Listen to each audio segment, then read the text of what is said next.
Hello বন্ধুরা, আসসালামু আলাইকুম। আশা করি তোমরা সবাই ভালো আছো। আল্লাহর রহমতে আমিও ভালো আছি। আজ তোমাদের সাথে শেয়ার করব লাউ দিয়ে আলু দিয়ে ইলিশ মাছ দিয়ে ঝোল করব। তো এটা দুপুরের খাবার রান্না করছি তোমাদের সাথে শেয়ার করব বলে। তো প্রথমে আমি লাউ ধুয়ে কেটে রেখেছিলাম। এখন আমি একটা কড়াইয়ের মধ্যে পরিমাণ মতো তেল দিয়ে দিয়েছি। এর মধ্যে দিয়ে দিয়েছি পেঁয়াজ কুচি, একটু জিরে বাটা, মরিচ বেটে রেখেছিলাম, দিয়ে দিলাম একটু হলুদ, দিয়ে মশলাটা ভালো করে ভেজে নেব।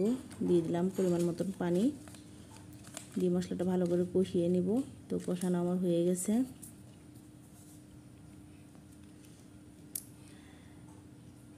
এর মধ্যে দিয়ে দেব ধুয়ে রাখা সেই লাউ আর আলু।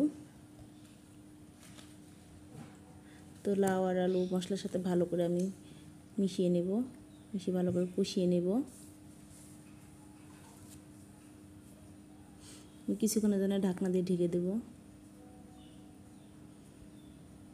তো এবার আমি ঢাকনা খুলে তরকারিটা ভালো করে কষিয়ে নিচ্ছি। তো আমার লাউয়ের তরকারিটা কষানো হয়ে গেছে। এখন আমি পরিমাণ মতন পানি দিয়ে দেব।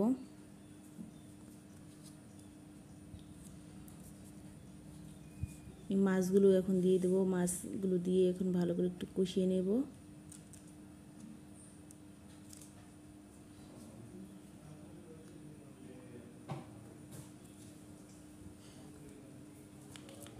তো আমার মাছগুলো দিয়ে কষানো হয়ে গেছে।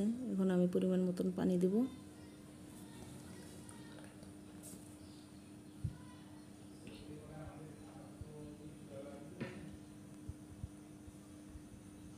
তো আমি আবার কিছুক্ষণের জন্য ঢাকনা দিয়ে ঢেকে দেব। তরকারিটা আমার বলক এসে গেছে। এখন আমি এর মধ্যে দিয়ে দেব কিছুটা ধনিয়া পাতা,